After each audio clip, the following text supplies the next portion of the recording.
Hello po mga kabahay, bali still nandito tayo sa Vista Verde para mapakita sa inyo yung project natin. Still under construction. This is 7 to 7.5 million pesos.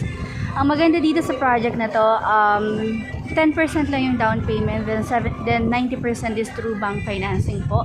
This is 3 bedrooms, 3 toilet and bath, then 1 parking space po ito.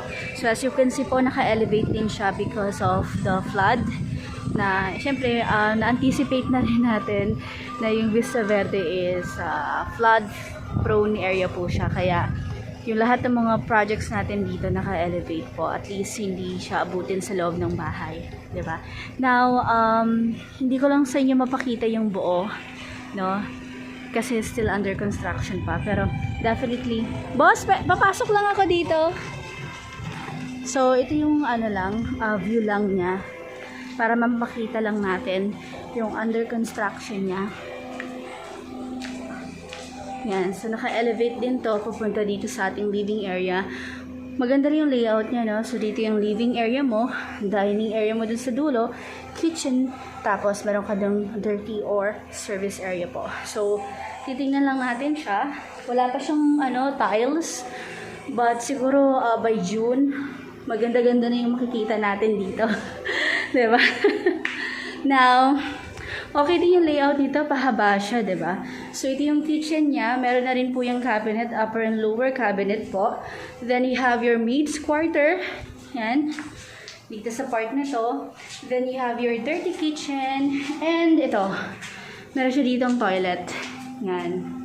Sa taas na yan. So, then, pupunta naman tayo sa taas. Para lang mag-view natin yung mga rooms. Yan. Kung mga kung naghahanap po kayo ng mga 10% DP, yan. Itong project na to, we have 10% DP. Pagod ako din So ito yung ating master bedroom. Malawak din siya. Tapos meron din siyang toilet and bath. Then meron na rin siyang balcony dito, 'di ba? Yan. Yan yung balcony niya. Then, dito naman po is your 2 bedrooms. Puntahan natin. Okay, so ito yung common toilet and bath. Tapos, ito yung first room. May mga cabinets na rin po ilalagay yan. Then, ito yung ating third room. So, all in all, 3 po yung bedrooms natin, then 3 toilet and bath, then 1 maid's quarter po. Okay? So, yun po. Kung gusto niyo pong mag-view yung project natin, please let us know. Then, schedule po natin yung site viewing sa project na to. Then, aside from this project, pwede pa po akong magpakita ng kakahawig po nito. Pagod. Huwag niyo po kalimutan mag-subscribe po sa aking YouTube channel Mag-asawa. And paalam po and thank you so much.